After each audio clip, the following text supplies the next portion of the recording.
My friends at Easy Cater are workplace catering pros, helping you find food for everything from daily employee meals to staff meetings and special events. Visit easycater.com/leaderassistant to find out more.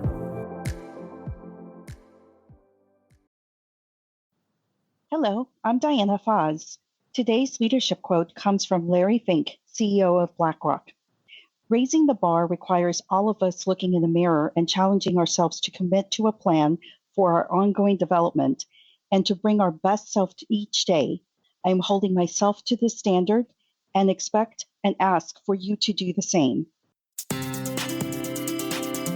The Leader Assistant podcast exists to encourage and challenge assistants to become confident, game-changing leader assistants. Thank you so much for listening all around the world.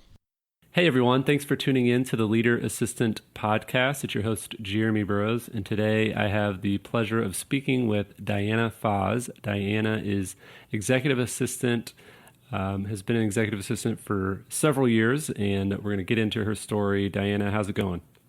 It's going. That's all I can say in the middle of a pandemic. Oh, love it, love it. Well, let's just jump right in, and why don't you tell us when and why you became an executive assistant or administrative assistant?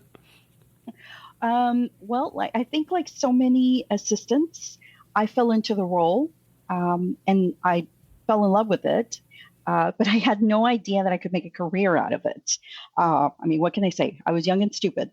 But then I met a really great seasoned DA, Kate, who took the time to tell me I was very good at the role and why. And she also told me I should consider making a career out of it, following the profession into a career. And to which I said, what? There are careers that came along with this?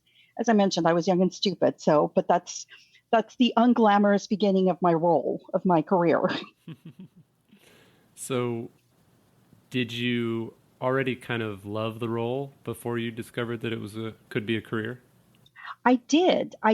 But at that point in time, everybody around me was taking assistant roles because that's what you did until you figured out what you wanted to do as a career. So I wasn't really very cognizant of the fact that that was a career. I mean, obviously I do now, and I'm happy to talk to anybody who is early in their career and let them know the hows and whys. But it's been exciting so far. Yeah, I mean, what would you say to someone listening that is just discovering that as well? It's kind of back where you were then. How would you encourage them to pursue it as a career? Okay, so first and foremost, I think it's always important to find something. I know it sounds so cliche, but to find something that you really love doing. For me, it was being an executive assistant because I, like you, enjoy the helping aspect of the role. Mm-hmm. How do we help people every single day? And you get paid for it. So that's one thing. The second thing is, I think a lot of people stop because they don't see a financial future in it. And that, as you know, couldn't be further from the truth if you really, truly excel in the profession. Yeah, it's very, very interesting. I was even talking to an assistant the other day about salary ranges, and she was totally clueless as to how little she was actually making in compared to her area. And people just don't know what they don't know, and it's awesome to have people like your friend, I think you said Kate, telling you, this is actually a career. This can be a career. And so that's part of why I started the podcast, so that hopefully other assistants can hear that word as well. Well, I can tell you we all appreciate it, Jeremy. So before we get into talking about kind of the pandemic and I want to talk about some self-care. Let's share a couple of practical tips for assistants listening. Let's start off with email. What's your number one tip for managing your executive's inbox? So my favorite tip that I give assistants, and of course, this is more geared towards larger organizations, but it's to have a dedicated mailbox for your executive or executive team for large bulk communications. It saves a lot of frustration, not to mention all the cleanup. If you try to send something from your boss's email box to 500 people, it gets more than a little messy. Having a dedicated email box saves all of that, not to mention that you can give access to several different people so that all the people that need to review the drafts can do so in one spot. And do you mean, when you say email box, do you mean like an actual email, like list account, or do you mean an actual email account that they can go into and review? Does that make sense? An actual email account. So Okay. I apologize. I forget that we do have two schools of thought, Right. which is the Microsoft and the G Suite. But if you have a dedicated mailbox, Smith Corporation executive team, Mm-hmm. then it's easier to send out mass mailings from that and to have better control over it. Not to mention that it also can provide an easy access for people. You can use that mailbox on different links in your intranet and even for some external things where people can just email the inbox directly or that mailbox directly, and different people have access and can delegate the email to whoever is appropriate to respond to it.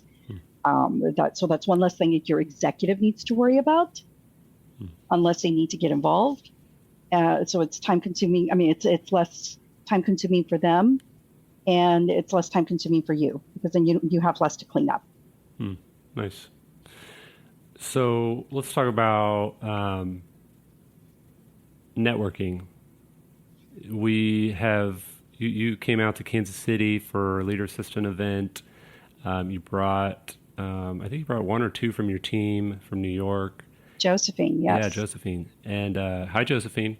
And we networked. This is right before COVID, so we we got lucky and we're still able to have that event, and everything kind of went what. But what tips would you have for those who are trying to put themselves out there and network with other assistants? Well, first and foremost, when you're networking, be genuine about it. I think one of the reasons that you and I have been able to connect is because we have been very genuine with what we were seeking, which is wanting to find equal thought partners, right? We wanted to be able to discuss and, just definitely have somebody to connect with that thinks like we do.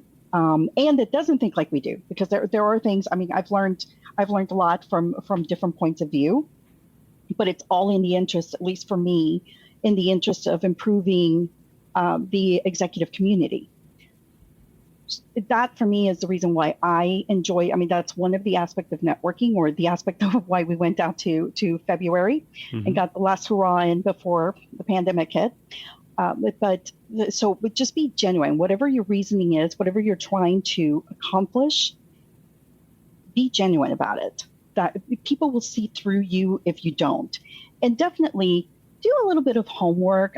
There is the minimum. If you're going to ask someone to be connecting with them on LinkedIn, know what it is that they do, who they do it for, the bare minimum. You should know, not just everybody who has executive assistant title, but target it. Why do you want to connect with this person? I think you're really good about reminding people that a person to note and why they want to connect is always, eases the connection than just cold calling. Mm-hmm. And speaking of cold calling, please, if that's what you're doing, don't connect with someone and immediately ask them to recommend you for a job working for some CEO that you know. Mm-hmm. It's not okay in person. It's still not okay on LinkedIn. There you go. Nice little LinkedIn tip there for you. How do you anticipate your executives' needs? Wow. Okay. Well, so first off, to anticipate your executives' needs, you can't anticipate anything if you don't know where they're going. So do you know what your executives' goals are? Yes, that's great. Do you know how they align to the department's goals? Yes, fantastic. You're on a really great path. Then you must also know how they align to the company-wide goals, initiatives, mission, and vision. Once you got all that, fantastic. You are a superstar. This is now going to be your compass to help you direct your executives' needs. And what I mean by that, because I know it sounds very vague, when you know the number one goal, say, for example, is to roll out the blue widgets by October 31st, then you know that setting up those meetings is pretty high priority. And when you see that Joe sends your executive reports on the impact of teal blue on consumers versus royal blue, then you may want to put that at the top of the executive's reading list. So for me, that's how I help. That's what helps me anticipate my executives' needs. So that ties into kind of that's a great. I love the example, the colors. That's very clear and helpful. What's one of the common questions I get is, and even more so now during a pandemic, how can I add value to my executive and my company? And what you said about the anticipating is obviously tied into that, but how else have you added value, and how would you encourage others to do the same? So I would always start with a self-audit. And that's going to be helpful for you in many different ways, and it's going to be helpful for your team and for your executive. What I mean by self-audit is look at everything that you're doing and that you're doing for your executive or for your team every single day. Is there anything that is no longer business critical? Can we do away with them?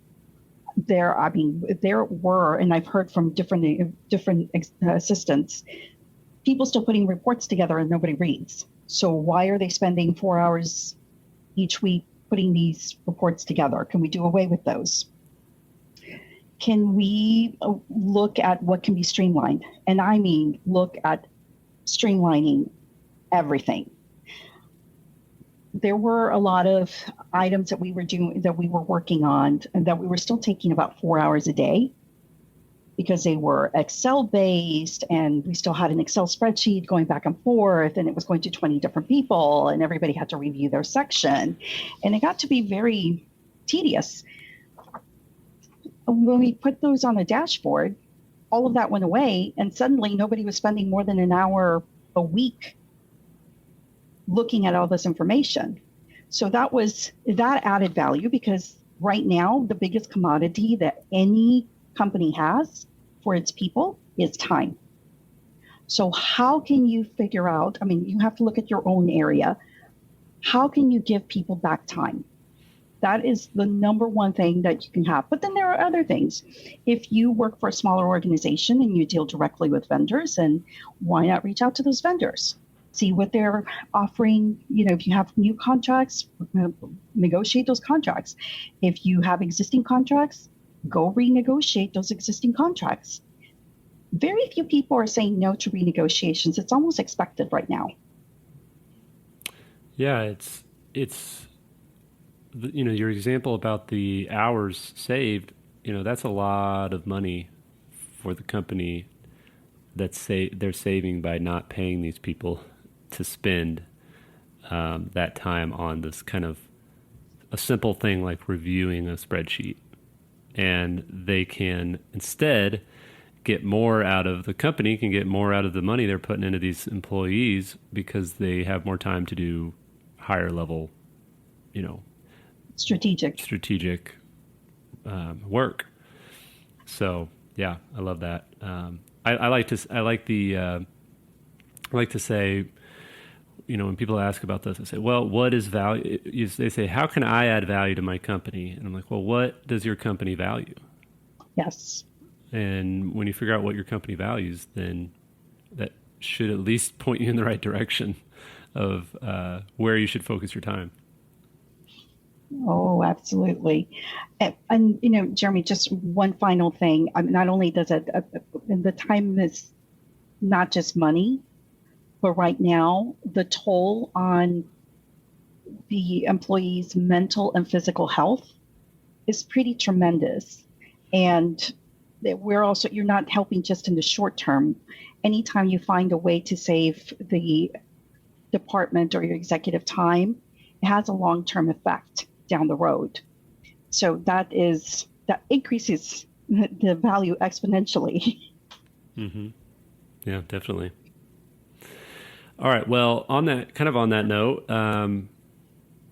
talking about self-care, particularly during this crazy pandemic, can you talk a little bit about your self-care learnings and challenges this year? Yes. Oh boy. Yes. Well, Jeremy, I think I'm sure I've mentioned to you more than a few times. So I was so dedicated and have been so dedicated to my job and enjoying it. So I want to make sure that people don't think that my boss was torturing me, because he wasn't. This is all completely self-inflicted. Mm-hmm. But even before COVID hit, I was averaging 15 hours a day. Mm. And when the shutdown hit, we had to scramble to get a very large organization ready to work from home. And let's just say I don't work for an advanced startup. So everything was geared towards working in the office. And it was intense. I could tell you stories, but not on the air. So Mm-hmm. I can tell you stories later. Anyway, 15 hours became more than that. And since the team couldn't see me, it was mass chaos. And it was not just for me, but just across everywhere. And I don't think it was exclusive to my company or my industry. At the same time, we were working on some initiatives in opposite time zones. That equation, too much time in front of the screen, plus exhaustion, plus lack of sleep, resulted for me in strabismus, meaning I literally strained my eye muscles as a result. Hmm. And now I'm dealing with double vision. I've been dealing with double vision issues for months. I would like to again state that my boss did not torture me to do this. So he's a really fantastic guy. But I don't recommend trying to work with double vision because it's not fun. Mm. And this is something that could have been prevented, which is why I keep telling the story to anybody who will listen, because I want you to learn from my mistakes. First off, I'm sure that if I would have taken the steps that I did after the fact, that would have never happened, which was, can we do away with some of these things, items that we have that are no longer necessary? Do we have all the equipment that we need to work more efficiently? Is there a better, easier, faster, more efficient way of doing what I have across my desk? I think if I would have taken those steps at the very beginning, or actually if I would have taken those steps even before COVID, I would have been in a much better situation. Because I'm not working 15 hours a day anymore. This is an irony, right? It's more stress. We have a lot more going on. There's a lot more work, and yet I'm working less hours. Hmm. And although I will say, Jeremy, I was not really in the best frame of mind. Once you get to a certain point in exhaustion, you really can't think straight. Mm-hmm. So the other thing that I recommend is phone a friend. I know it sounds funny and but it works. I called Phoenix and said, this is what I got going on. And he looked at me and said, you need to just stop. You need to just stop. So I did. I called my doctor, who immediately told me, you can't go back to work. You have to take time off. And I mean, I'm a fairly intelligent human being, Jeremy. But when you get to a point where you allow yourself to be that exhausted and that burnt out, common sense kind of goes out the window. So please don't make my mistakes. Please catch yourself early and phone a friend way earlier than I did. That way your doctor doesn't have to tell you can't go back to work. I mean, literally, I called her and she said, nope, you're not going back to work anymore. You Wow. have to take a week off. And then I need you to go see all these doctors. So thankfully, it's pretty mild. And since I've reduced my work hours and I'm doing therapy, everything is progressing very well. Great. It is I'm not completely okay yet, but I'm more than 100% better than where I started. So we're all good. That's good to hear. Mm-hmm. Wow. Well, yeah, I mean, I appreciate you sharing that. I think that so many of us just keep grinding and just think, well, the world revolves around us and we just got to keep going or everything's going to fall apart or, my executive's not going to approve or, whatever the excuses are. And, I think what I did, because I burned out in my last role as well. And what I did is, since then, that's really helped is I stop. At least I do my best too. I'm not perfect at it, of course, but I try to stop every weekend. You know what I mean? Like it used to be just, oh, I'll just work through the weekend or I'll just, I'm just on whenever. And it's not just about like taking vacations and taking a couple weeks off and whatever. It's about every week you have to have time where you just are off. And you know what? That is so difficult to accept, especially here in the U.S., Jeremy. Mm-hmm. Burnout does not go away with a week's vacation. Right. And even though there's about 1 million articles on that, it's still very difficult to accept. And that's something that we should all keep in mind and be more cognizant of. Yeah. Yeah. We can't just be like, oh, I've got my 2 weeks over the holidays or whatever, and then I'll be fine. It's not gonna work. Our bodies don't work like that. No, they don't, even though we wish them to. Right. Well, Diana, how have you grown your skills, and how can other assistants really develop? And really, where should they put their energy when it comes to professional development? Okay, so first and foremost, I'm going to take something that you said earlier, and that is about what does value mean to your company, right? Mm-hmm.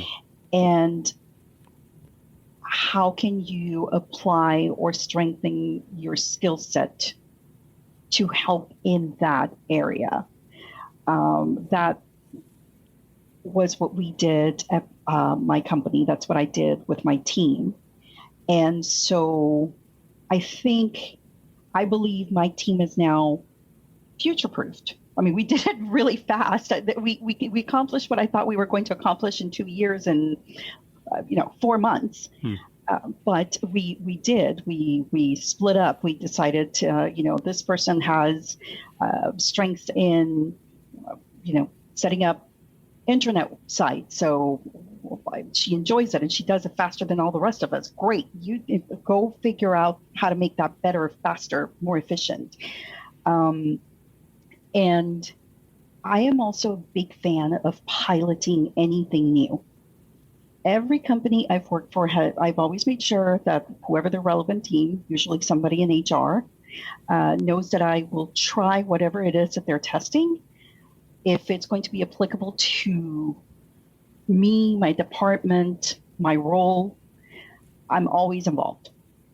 Consequently, I have ended up either being the subject matter expert on that process, software, technology, whatever it is that I was piloting.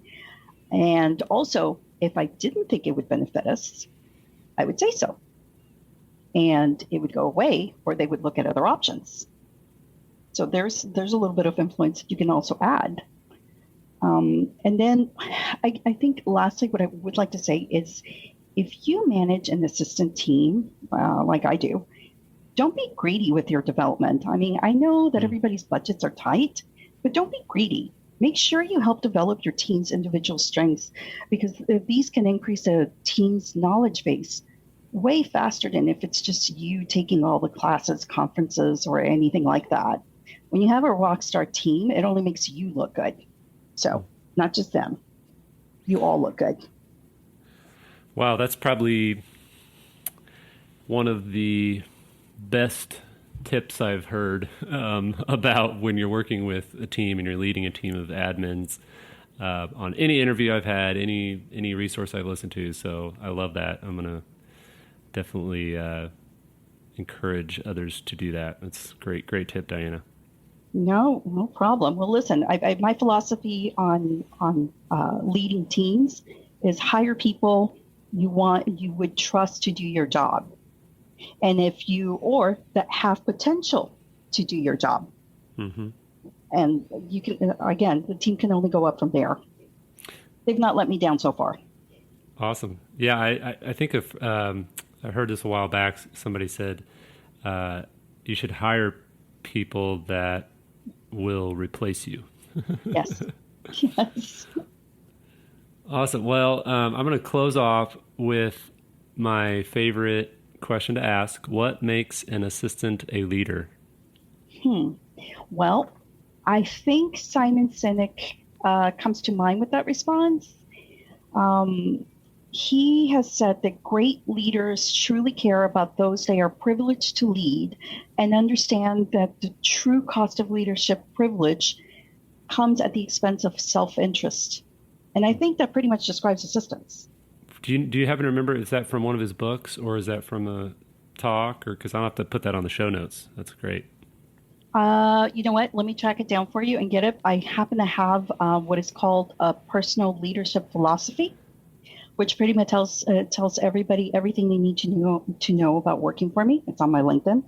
And I remember coming across that quote from Simon Sinek, but I can't remember where I grabbed it from. I'll get it to you, though. Awesome. Love it.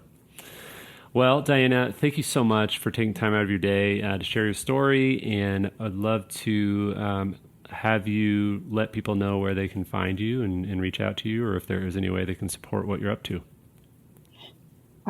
Anybody can reach out to me on LinkedIn. I'm very passionate about moving the assistant profession forward. So if you have something that is specific to you and you need help with it, you're always welcome to reach out to me. But please reach out to me if you need concrete help.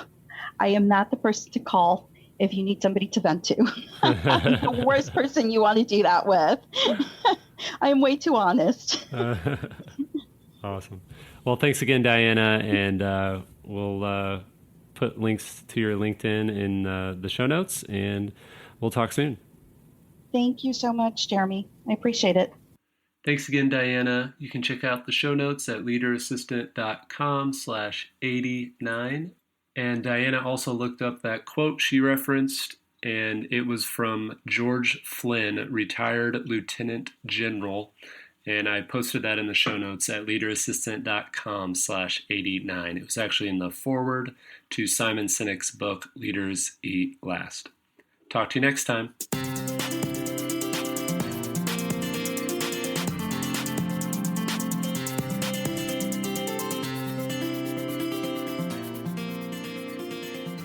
Please review on Apple Podcasts. GoBulls.com